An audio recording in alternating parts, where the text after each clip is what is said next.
ಒಂದು ಊರಲ್ಲಿ ಒಬ್ಬ ರಂಗಪ್ಪ ಇದ್ದ. ಅವನು ದಿನಾಲು ಕಟ್ಟಿಗೆ ಕಡಿದು ಮಾರುತ್ತಿದ್ದ. ಬಂದ ಹಣದಿಂದ ಜೀವನವನ್ನ ಮಾಡ್ತಾ ಇದ್ದ. ಒಂದಿನ ಒಂದು ನದಿ ಹತ್ರ ಬಂದ. ಅಲ್ಲೊಂದು ಒಣಗಿದ ಮರವನ್ನ ನೋಡಿದ.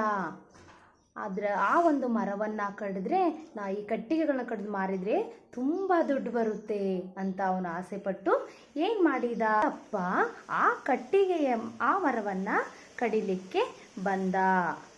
ಹೀಗೆ ರಂಗಪ್ಪ ಕಟ್ಟಿಗೆಯನ್ನ ಕಡಿತಾ ಇರ್ಬೇಕಾದ್ರೆ ಅವನ ಕೈಯಲ್ಲಿರೋ ಕೊಡಲಿ ಜಾರಿ ನದಿಯೊಳಗಡೆ ಬಿದ್ಬಿಡ್ತು.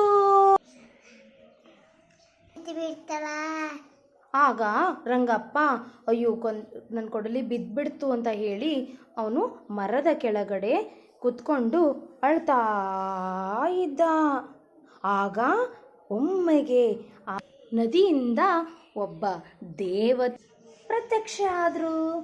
ಆಗ ದೇವತೆ ರಂಗಪ್ಪನನ್ನ ಕೇಳಿದ್ಲು, ಏಕೆ ಅಳುತ್ತಿರುವೆ ರಂಗಪ್ಪ, ಏನಾಯ್ತು ಅಂತ ಕೇಳಿದ್ಲು. ಆಗ ರಂಗಪ್ಪ ನಡೆದ ಘಟನೆಯನ್ನ ಹೇಳ್ತಾನೆ.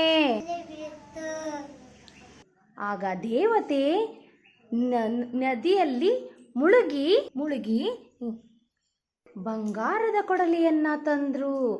ಆಗ ರಂಗಪ್ಪನನ್ನ ಕೇಳಿದ್ಲು, ಇದೇನಾ ನಿನ್ನ ಕೊಡಲಿ ಅಂತ. ಆದ್ರೆ ರಂಗಪ್ಪ ಇಲ್ಲ, ನನ್ನದಲ್ಲ ಇದು ಅಂತ ಹೇಳಿದ. ಆಗ ದೇವತೆ ಮತ್ತೆ ನದಿಯಲ್ಲಿ ಮುಳುಗಿದ ತಕ್ಷಣ ಮತ್ತೆ ದೇವತೆ ಬೆಳ್ಳಿಯ ಕೊಡಲಿಯನ್ನ ತಂದ್ಲು.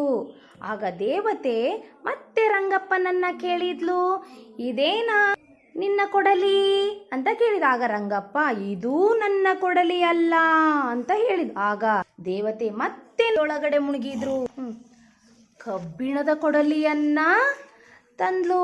ಆಗ ರಂಗಪ್ಪನನ್ನ ಕೇಳಿದ್ಲು, ಇದೇನಾ ನಿನ್ನ ಕೊಡಲಿ. ಆಗ ರಂಗಪ್ಪ ಇದೇ ನನ್ನ ಕೊಡಲಿ ಅಂತ ಖುಷಿಯಿಂದ ಕೊಡಲಿಯನ್ನ ಇಸ್ಕೊಂಡ. ಆಗ ದೇವತೆ ರಂಗಪ್ಪನ ಒಳ್ಳೆತನವನ್ನ ಮೆಚ್ಚಿ ತನ್ನಲ್ಲಿರುವ ಬಂಗಾರದ್ದು ಮತ್ತು ಬೆಳ್ಳಿಯ ಕೊಡಲಿಯನ್ನೂ ಸಹ ರಂಗಪ್ಪನಿಗೆ ಕೊಟ್ಟಳು.